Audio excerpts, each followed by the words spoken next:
Codificação A Gênese, por Allan Kardec. Esse livro se divide em 3 partes: a Gênese segundo o Espiritismo, os milagres segundo o Espiritismo e as predições segundo o Espiritismo. Dentro dessas 3 partes, nós destacamos alguns itens rapidamente, que são os fundamentos da revelação espírita, a existência de Deus, a origem do bem e do mal, o papel da ciência na Gênese, a astronomia geral, espaço e tempo, as leis e as forças, a criação universal, o espaço geológico da Terra, teorias sobre a Terra, revoluções do globo, o dilúvio bíblico, cataclismos futuros, a gênese orgânica com a formação primária dos seres, a geração espontânea, a gênese espiritual com o princípio espiritual, a união do princípio espiritual e da matéria, a reencarnação, a raça adâmica, a doutrina dos anjos decaídos, a gênese mosaica, nos milagres, os fluidos, explicações sobre alguns fatos considerados sobrenaturais, os milagres do Evangelho, sonhos dupla vista, as curas, ressurreições, e nas predições, que é a terceira parte, nós temos morte e paixão de Jesus, perseguição aos apóstolos, advento de Elias, dentre outros, juízo final, sinais dos tempos, a nova geração. Então, vamos dar início aqui, meus amigos, uma breve explicação de alguns trechos apenas desse livro tão importante de ser estudado, que é a Gênese de Allan Kardec, que é datado de 1868. Bem, no capítulo 2, que fala sobre Deus, a existência de Deus, nós temos o seguinte: sendo Deus a causa primária de todas as coisas, o ponto de partida de tudo que existe, a base em que repousa a obra da criação, é o princípio elementar que se julgue uma causa pelos seus efeitos, mesmo quando não se vê a causa. A ciência vai mais além. Ela calcula o poder da causa pelo poder do efeito e pode até determinar-lhe a natureza. É assim que a astronomia conclui pela existência de planetas em determinadas regiões do espaço, pelo conhecimento das leis que regem o movimento dos astros. Em relação à questão do bem e do mal, no capítulo 3, a origem do bem e do mal. Sendo Deus o princípio de todas as coisas, e sendo esse princípio todo sabedoria, todo bondade, todo justiça, tudo que dele procede, deve participar desses atributos. Não pode produzir nada que seja insensato, mau e injusto. Portanto, o mal que observamos não pode ter sua origem nele. Se o mal estivesse nas atribuições de um ser especial, de 2 coisas uma: ou esse ser seria igual a Deus, ou lhe seria inferior. No primeiro caso, haveria 2 potências rivais, lutando incessantemente, cada uma procurando desfazer o que a outra fizesse, contrariando-se mutuamente. Esta hipótese é inconciliável com a conformidade que se observa na organização do universo. No segundo caso, sendo esse ser inferior a Deus, ser-lhe-ia subordinado, não podendo existir de toda a eternidade. Como Deus, sem ser seu igual, ele teria tido um começo. Se foi criado, só pode ter sido por Deus. Deus teria assim criado o espírito do mal, o que seria a negação da bondade infinita. Entretanto, o mal existe e tem uma causa. Há o mal físico e o mal moral. Depois, os males que o homem pode evitar e os males que são independentes de sua vontade, como, por exemplo, os flagelos naturais. O homem, cujas faculdades são limitadas, não pode compreender nem abranger o conjunto dos desígnios do Criador. Ele julga as coisas do ponto de vista de sua personalidade, interesses artificiais e convenções que ele criou para si e que não. O bem e o mal se enquadram na ordem da natureza. Procurando a razão de ser, a utilidade de cada coisa, o ser humano reconhecerá que tudo traz a marca da sabedoria infinita e se inclinará diante desta sabedoria, mesmo para as coisas que ele não possa compreender. O homem, então, recebeu como herança uma inteligência. Como o homem tem que progredir, os males aos quais está exposto são um estímulo para o exercício de sua inteligência, de todas as suas faculdades físicas e morais. Porém, os males mais numerosos são aqueles que o homem cria por seus próprios vícios, os que provêm do seu orgulho, do seu egoísmo, da sua ambição, da sua cobiça e dos excessos em todas as coisas. Aí sim está a causa das guerras e das calamidades que elas acarretam, das dissensões, das injustiças, da opressão do fraco pelo forte, enfim, da maior parte das enfermidades. Deus estabeleceu leis plenas de sabedoria que só têm por objetivo o bem. O homem encontra em si mesmo tudo o que é preciso para segui-las. A lei divina está gravada no seu coração. Deus as faz lembrar constantemente por seus messias e profetas, por todos os espíritos encarnados que receberam a missão de esclarecê-lo. Se o homem se adaptasse rigorosamente às leis divinas, não há dúvida de que evitaria os males mais agudos e de que viveria feliz na terra. O mal é a ausência do bem, assim como o frio é a ausência do calor. No capítulo 6, no tópico de astronomia geral, nós temos algumas colocações sobre o espaço e o tempo. Várias definições de espaço foram dadas. A principal é esta: o espaço é a extensão que separa dois corpos.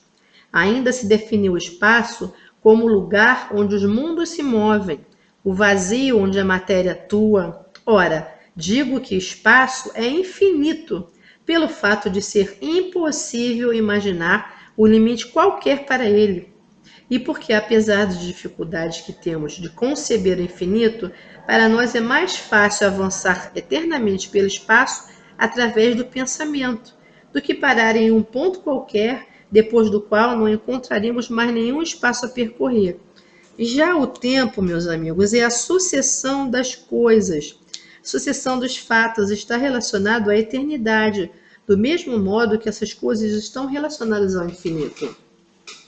Para lá da Terra, a eternidade continua impassível e imóvel, ainda que o tempo avance em relação a muitos outros mundos. Sobre a Terra, o tempo substitui a eternidade e durante uma determinada série de gerações serão contados os anos e os séculos. Tantos mundos na vasta amplidão, tantos tempos diferentes e incompatíveis ao redor dos mundos.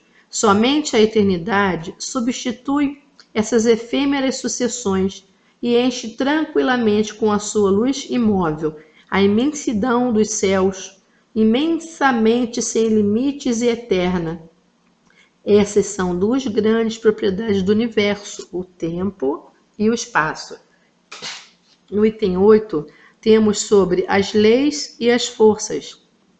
Existe um fluido etéreo que preenche o espaço e penetra todos os corpos. Esse fluido é o éter, ou matéria cósmica primitiva, geradora de mundos e de seres. A ele são inerentes as forças que presidiram as transformações da matéria, as leis imutáveis e necessárias que regem o mundo. Essas forças são conhecidas na Terra pelos nomes de gravidade, coesão, afinidade, atração, magnetismo e eletricidade viva. Ora, assim como só uma substância simples, primitiva, geradora de todos os corpos, mas diversificada em suas combinações, assim também todas essas forças dependem de uma lei universal, diversificada em seus efeitos, que se acha em sua origem. Ainda no item 17, sobre a criação universal, nós temos que a matéria cósmica primitiva continha os elementos materiais, fluídicos e vitais de todos os universos. Ela é a mãe fecunda de todas as coisas. Além disso, a eterna geratriz que dá origem às esferas siderais. A matéria etérea, mais ou menos rarefeita, que se confunde entre os espaços interplanetários, nada mais é que é a substância primitiva em que residem as forças universais e de onde a natureza tem tirado todas as coisas. Esse fluido penetra todos os corpos como um imenso oceano.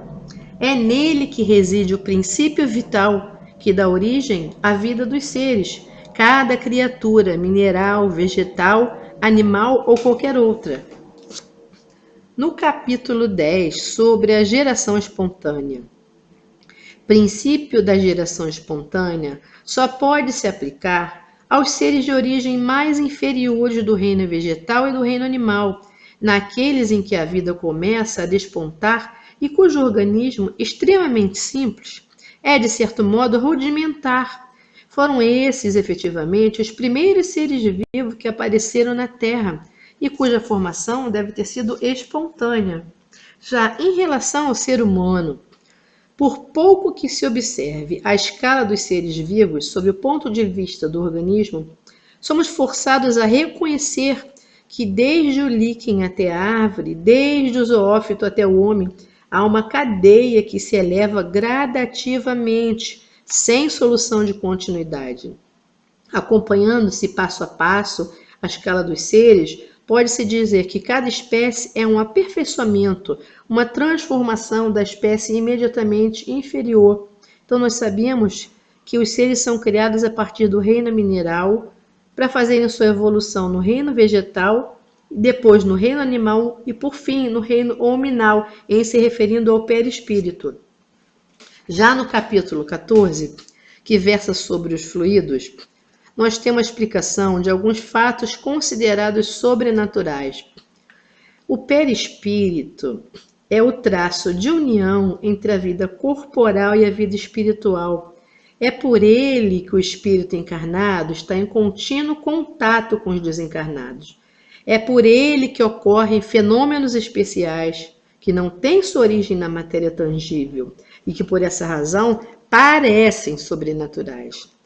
É nas propriedades e irradiações do fluido perispiritual que se deve procurar a causa da dupla vista, assim como da vista sonambúlica, por exemplo. O perispírito é o órgão sensitivo do espírito.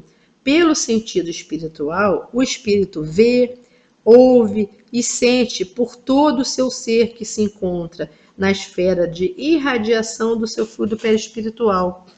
Assim também se explicam certos fenômenos característicos do sonambulismo natural e do magnético, da catalepsia, da letargia, do êxtase, etc., que nada mais são do que manifestações da vida espiritual.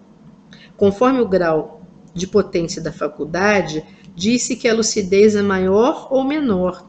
É com o auxílio dessa faculdade que certas pessoas veem o interior do organismo e descrevem a causa das enfermidades. A visão espiritual, portanto, oferece percepções especiais que, não tendo por sede os órgãos materiais, ocorrem em condições muito diversas da visão corporal.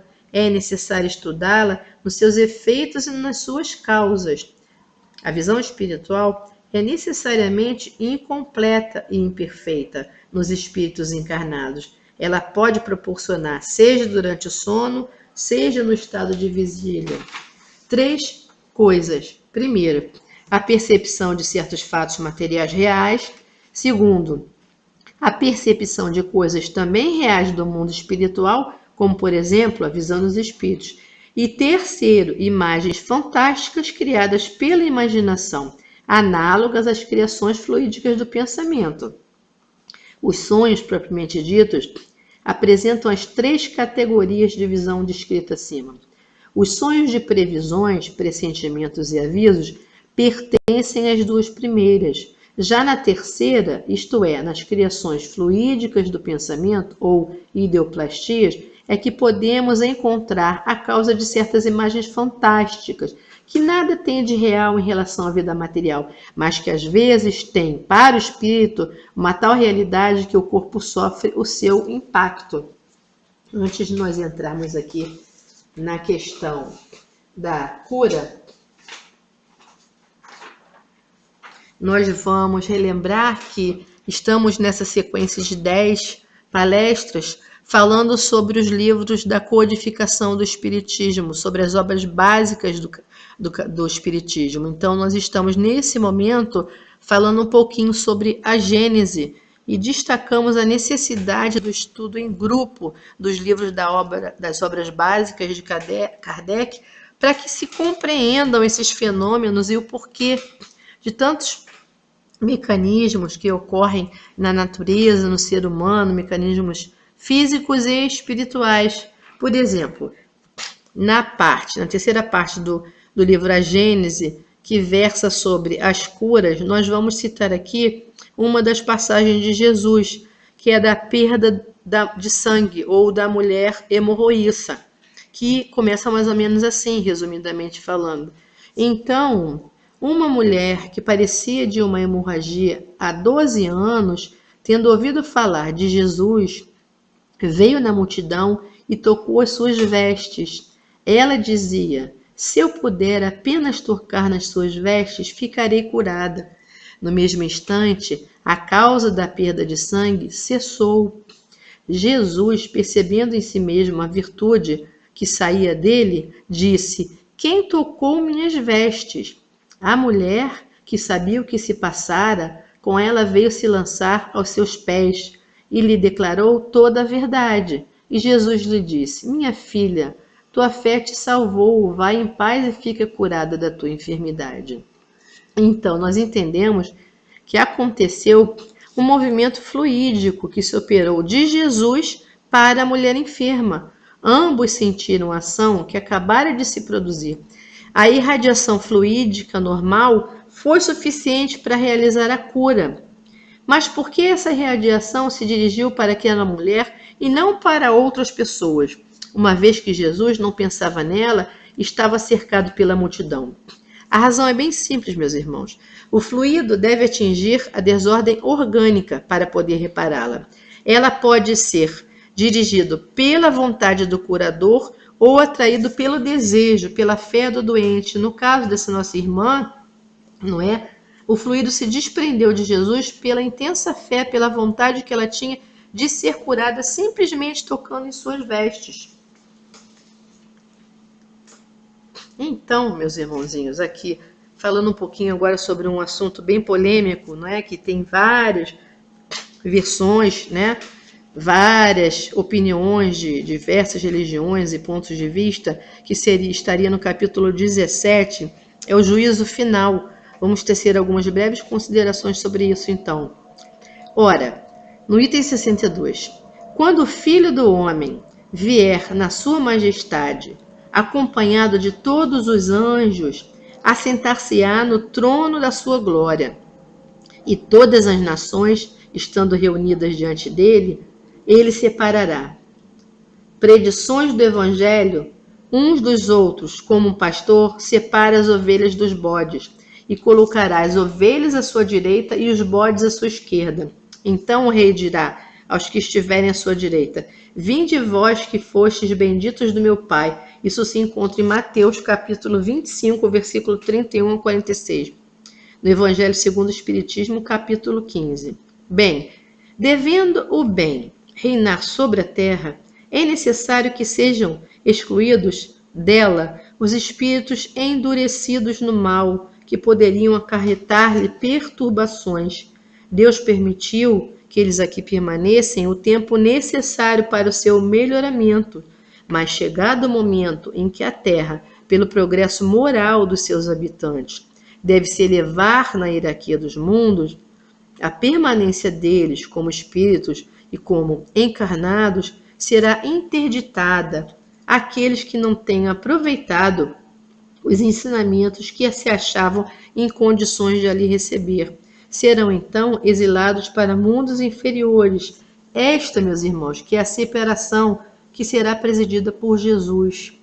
Simplesmente assim. A doutrina de um juízo final, único e universal, pondo um fim para sempre na humanidade, repugna a razão, meus irmãos, no sentido em que ele implicaria a inatividade de Deus durante a eternidade que precedeu a criação da Terra e a eternidade que se seguirá à sua destruição. Materialmente, a ideia de um julgamento único era, até certo ponto, admissível para os que não procuram a razão das coisas. Porém, ela é inadmissível desde que se sabe que existem milhares de mundos semelhantes que perpetuam as humanidades durante a eternidade e entre os quais a Terra é apenas um ponto imperceptível dos menos consideráveis. Jesus tinha razão para dizer aos seus discípulos: há muitas coisas que não posso vos dizer, porque não a compreendereis. Por isso, meus irmãos, ele falava em parábolas, e somente agora, 2000 anos depois, com o advento do Espiritismo, esse véu tem sido retirado e muitas explicações dos ditos fenômenos têm sido dadas. Então, dando continuidade aqui, moralmente, um juízo definitivo e sem apelação não condiz com a bondade infinita do Criador, que Jesus nos apresenta continuamente como um bom Pai, que sempre deixa um caminho aberto para o arrependimento e que está sempre pronto a estender os braços ao filho pródigo.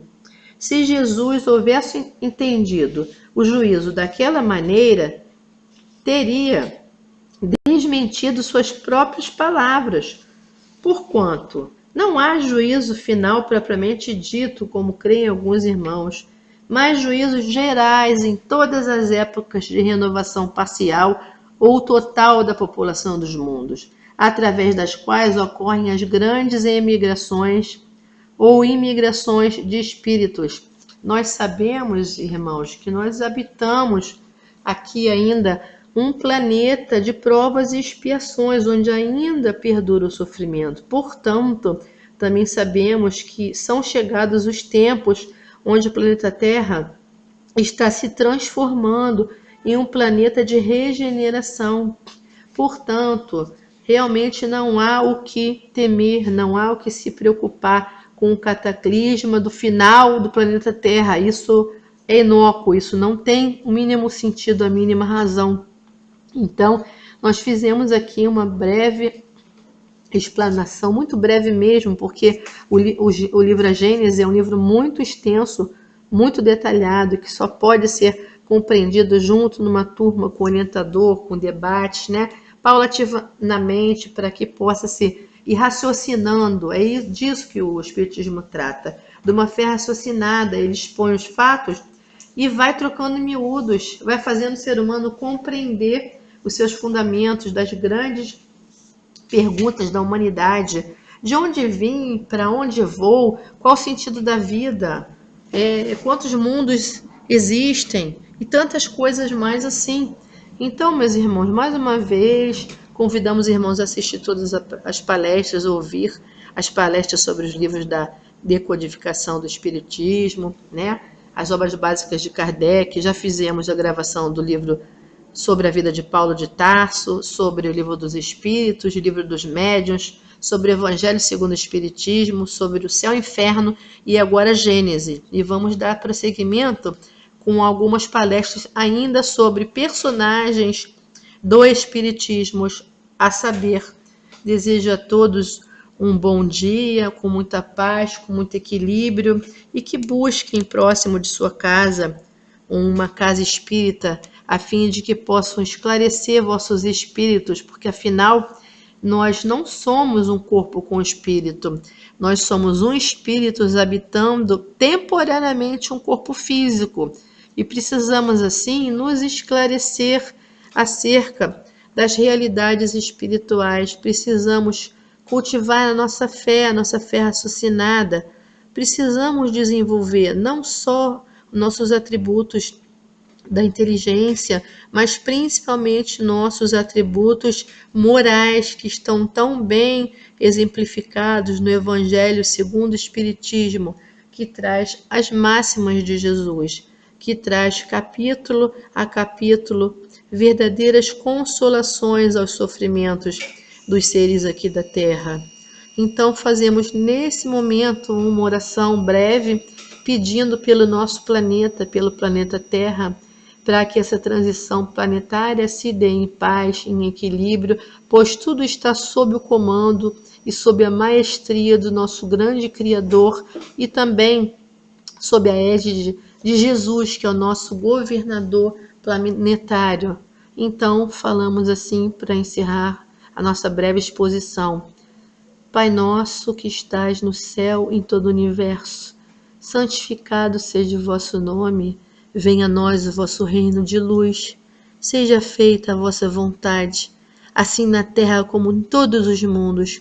O pão nosso da matéria e do espírito, dai-nos hoje e sempre. Perdoai as nossas ofensas, quando verdadeiramente perdoarmos aqueles que nos têm ofendido. Não nos deixeis cair em tentações, e livra-nos de todos os males, Senhor, pois vosso é o poder, o reino e a glória para todo sempre. Que a paz esteja com cada um dos seres da terra. Que assim seja e assim é.